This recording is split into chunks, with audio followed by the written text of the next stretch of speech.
अपने मुंह मियां मिट्ठू, चिराग पासवान का बयान बचकाना हरकत। राष्ट्रीय लोक जनशक्ति पार्टी किसान मोर्चा प्रकोष्ठ के राष्ट्रीय कार्यकारी अध्यक्ष सुभाष बिहारी ने चिराग पासवान के उस बयान पर कि उन्हें भारतीय जनता पार्टी के राष्ट्रीय अध्यक्ष जेपी नड्डा तथा प्रधानमंत्री नरेंद्र मोदी से सीटों के बारे में तालमेल हो चुका है और उन्हें लोकसभा चुनाव 2024 में 5 सीटें बिहार में मिली हैं।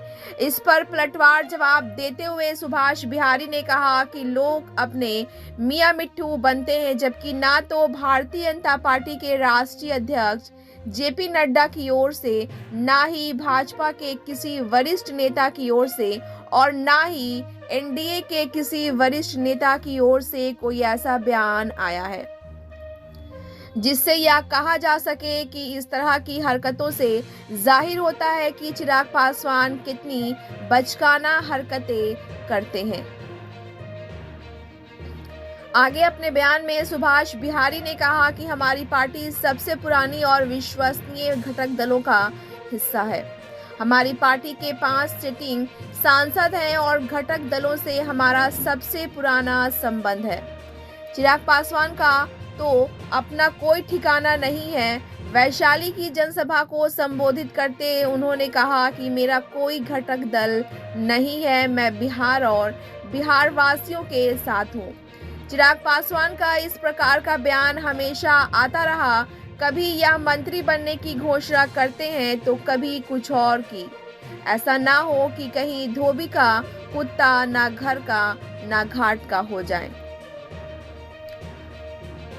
ब्यूरो रिपोर्ट, बिहार दर्शन। आदाब और सलाम, मैं हूँ खुर्शीद अनवर, बिहार दर्शन न्यूज से।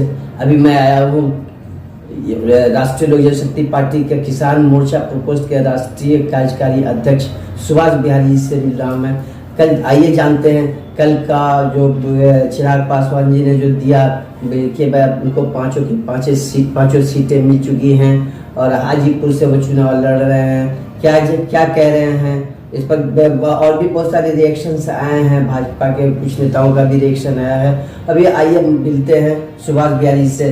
तो सुभाष जी, आप ये बताएं, अभी तो आपका सबसे पहले स्वागत है और ये बताइए कि यहाँ पर कल जो चिराग पासवान जी ने अभी प्रेस कॉन्फ्रेंस करके बुलाया और बताया कि जो यहाँ 5 सीट हमको मिल चुकी है, जबकि 5 सांसद आपके यहाँ हैं और इनमें से एक भी सीट आपको नहीं मिली है। कुछ लोगों ने रिमोट ये भी उठाया कि पारस जी को गवर्नर बनाया जाएगा, कुछ लोगों ने कहा कि नहीं, उनको राज्यसभा भेजा जाएगा और इसी तरह के वहाँ पहुँच चल रहे हैं। नड्डा जी से मिलने की तस्वीर बता रहे हैं चिराग जी, और फिर जो अमित जी कुछ और बोल रहे हैं। तो आप क्या कहना चाहेंगे ऐसे मौके पर?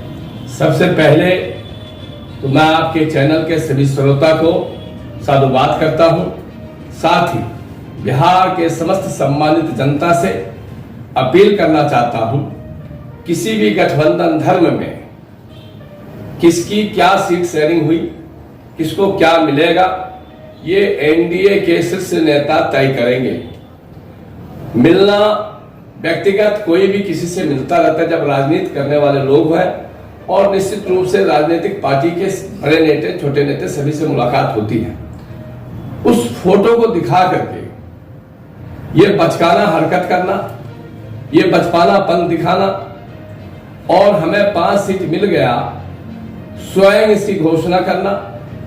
जैसे हम लोग बचपन में कहावत होते थे कि अपने मुंह मुट्ठू मियां, तो ये वही कहावत इनके व्यक्तित्व में, इनके चरित्र में, इनके चेहरे पे दिखता है। किसी भी घटक दल के जिम्मेवार लोगों के द्वारा ना इस पे कोई बयान आया, ना इस पे कोई टिप्पणी आई और ना ही इसका किसी ने समर्थन किया। हमारे नेता माननीय पशुपति कुमार पारस जी, हमारी पार्टी राष्ट्रीय लोक जनशक्ति पार्टी सबसे पुरानी और सबसे विश्वसनीय घटक दल का एक मजबूत हिस्सा है और हमारे 5 सांसद हैं, सीटिंग सांसद हैं, उसको तहरीज नहीं देना और एक बचकाने हरकत करने वाले लोगों के द्वारा, जिसको यही नहीं पता कि वो है किस गठबंधन में, कभी वो वैशाली के जनसभा में घोषणा करते हैं कि मैं किसी भी घटक दल में नहीं हूं, मैं बिहार की जनता के साथ हूं। बिहार के जितने भी नेता हैं जो चुन के आए हैं वो बिहार की जनता का ही सहयोग और समर्थन रहा है, तभी वो चुन के आए हैं। तो मतलब क्या कहना चाहेंगे आप कि वो उन्होंने अपने मन से अनाउंस कर दिया है, कोई बात नहीं है?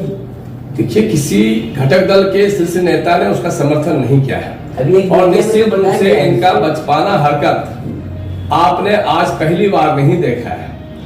2021 से ही वो हमेशा से ये घोषणा करते आए हैं कि इस मंत्री विस्तार में मुझे मंत्रालय मिलने वाला है, हम मंत्री बनने वाले हैं। आज पंचक है, पंचक के बाद स्वयं हमारे नेता मंत्री बनेंगे, नेता का भी है कि हम मंत्री बनेंगे। ये झूठी अफवाहों से उनका कद और उनके चेहरा और उनका चरित्र का परिचय बिहार वासियों को हो रहा है। पूरा देश इस चीज को देख रहा है और देश समझ रहा है कि ये अपने बखान अपने आप जो कर रहे हैं, धोबी का कुत्ता ना घर का ना घाट का, कहीं ऐसा ना हो जाए।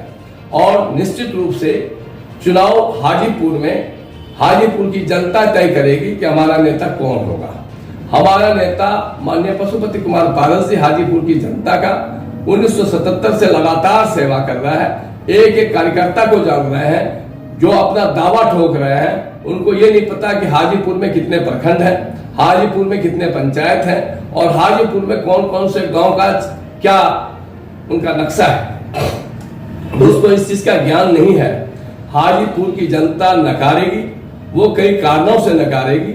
हमारे नेता माननीय रामविलास पासवान जी, घर की बात ये बाहर नहीं जानी चाहिए, नहीं जाती है, लेकिन इसकी नालायकी के कारण आज परिवार जिस चाचा ने भतीजे को गोद में खिलाया हो, अपने बच्चे के जैसे पाला हो और अपने भाई को भगवान के रूप में माना हो, उस भगवान को इस भतीजे के द्वारा बंदी बना कर रखा गया हो, उन पे मानसिक कितना टॉर्चर किया गया है, उनको किस उत्पीड़न के साथ जीने पे मजबूर कर दिया गया है, जिनको परिवार के एक एक लोगों से काट दिया गया। सबसे पहले चिराग जी जब जन्म नहीं लिए थे, चिराग जी की माता जी के द्वारा रामविलास जी की पहली पत्नी पे अधिकार जमा लेना, उनके अधिकारों का हनन करके स्वयं सुख मौज करना। और चिराग जी जब पैदा हुए उसके बाद वो सीता रूपी रामविलास पासवान जी की जो पत्नी थी, जिनसे 2 लड़कियां थी, धीरे धीरे उनका भी अपने कोठी दिल्ली में आने जाने पर प्रतिबंध लगाना, उनसे मिलने जुलने पर प्रतिबंध लगाना। रामविलास पासवान जी अंदर अंदर घुटते रहे।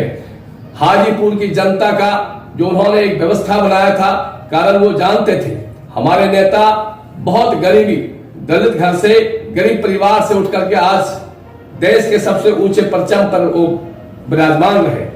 उस पासवान जी कार्यकर्ताओं के दर्द को समझते थे कि कार्यकर्ता मकई का भूजा खा करके भी मुझे विधायक और संसद बनाया है। उस कार्यकर्ता का सम्मान वो करते थे, उस कार्यकर्ताओं का वो आर्थिक सहयोग भी करते थे। उस सभी चीजों पे जब प्रतिबंध लगने लग गया, हाजीपुर के लोगों का वहां आने जाने पर प्रतिबंध लगने लग गया, परिवार के लोगों पर प्रतिबंध लगने लग गया, धीरे धीरे हमारे नेता घुटने लग गए और घुट घुट करके वो कमजोर हो गए।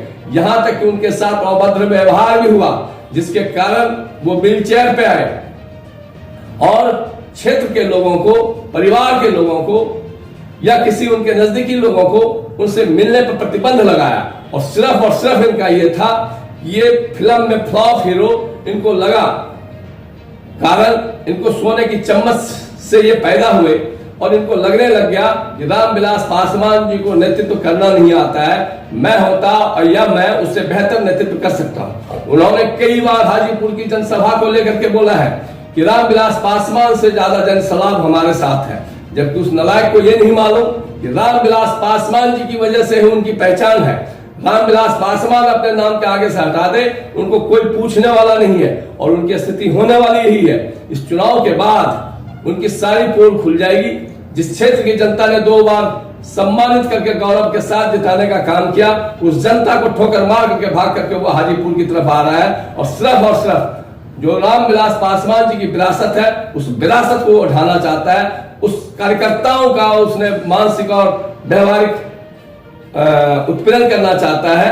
आज तक हाजीपुर के प्रति उनका क्या योगदान है, हाजीपुर के जो लोग, जनता अपने नेता को अपना जान मानता था, अपना दिल मानता था, उसको अंतिम दर्शन करने तक नहीं दिया गया। वो किस मुंह से हाजीपुर की ओर आना चाहता है? हाजीपुर की जनता मुंह तोड़ तमाचा मारेगी और निश्चित रूप से जमानत जब्त करके वापस भेजेगी। एक अंतिम सवाल ये कि अगर पारस जी को सीट नहीं मिला हाजीपुर से तो क्या वो राज्यसभा के सदस्य होंगे या फिर कहीं गवर्नर बनाए जाएंगे या फिर अलग किसी दल के साथ जाकर के मिलेंगे या अपने बलबूते पर लड़ेंगे? देखिए, हमारी संसदीय कमेटी की जो बैठक हुई उसमें पूर्ण रूप से हम लोगों ने, हमारे संसदीय कमेटी के अध्यक्ष ने ये तय कर दिया है कि निर्णय लेने के लिए हमारे राष्ट्रीय अध्यक्ष सक्षम है। वह जो भी निर्णय लेंगे, हमारी पूरी पार्टी उस निर्णय के साथ मजबूती के साथ खड़े हैं और निर्णय हम लोग इंतजार में है कि हमारी पार्टी को, हमारे नेता को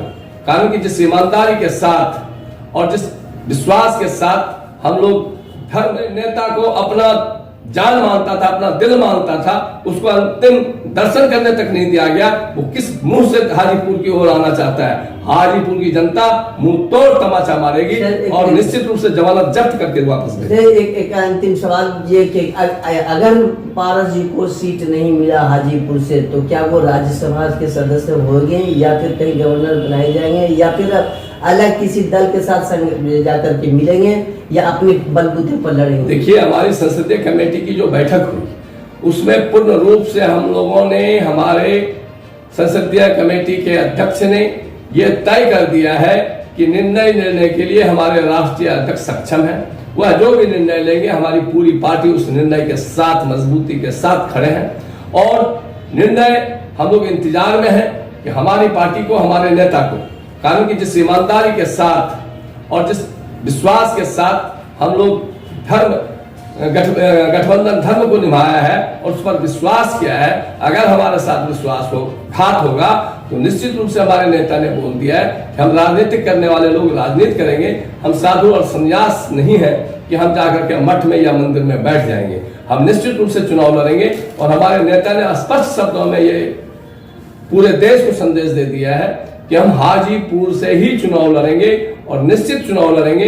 हम लोग हाजीपुर की जनता और हाजीपुर के समस्त कार्यकर्ता हमारे नेता के साथ खड़े हैं और हाजीपुर में तीसरी बार इतिहास रचने जा रहा है। 2 बार हमारे नेता माननीय रामविलास पासवान जी को गिनीज बुक में नाम दर्ज कराने का काम किया है और वही जनता पुनः फिर जो रामविलास पासवान जी के साथ व्रत के रूप में खड़े रहे, हाजीपुर की जनता को मालूम है कि हमारे नेता के साथ कितना उत्पीड़न दिया गया है, किस तरीके से उनकी मृत्यु हुई है, किस तरीके से हमारे नेता आज हमारे साथ नहीं है। उस सभी का बदला लेते हुए, गिनीज बुक में नाम दर्ज कराते हुए माननीय पशुपति कुमार पारस जी की बम्पर जीत होगा और ऐसे नालायक पुत्र को मुंह पे तमाचा मार करके हाजीपुर की जनता वापस भेजेगी। चलिए, बहुत बहुत धन्यवाद। तो ये सुभाष बिहारी जी और इनकी बातों को से बहुत कुछ पता चल रहा है कि अभी देखिए क्या होता है आगे। लेकिन जो यहाँ तो फाइनल ये ही लग रहा है कि अभी कोई चीज़ का ये नहीं हुआ है, डिसीजन नहीं हुआ है। हालांकि चिराग जी अपना तस्वीर वगैरह भी दिखा रहे हैं कि जो सो हमारे कुछ मीडिया वाले ने भी ये बताया कि यहाँ जो सो इनके पुराने संबंध है चिराग जी से और जेपी नड्डा साहब से। अब क्या सच है क्या झूठ है ये तो बाद में पता चलेगा, सब कुछ सामने आएगा। इसी के साथ मैं हूँ खुर्शीद अनवर, बिहार दर्शन न्यूज से। हमारे चैनल को लाइक और सब्सक्राइब कीजिए। शुक्रिया, धन्यवाद। जय भीम, नमो बुद्धाय।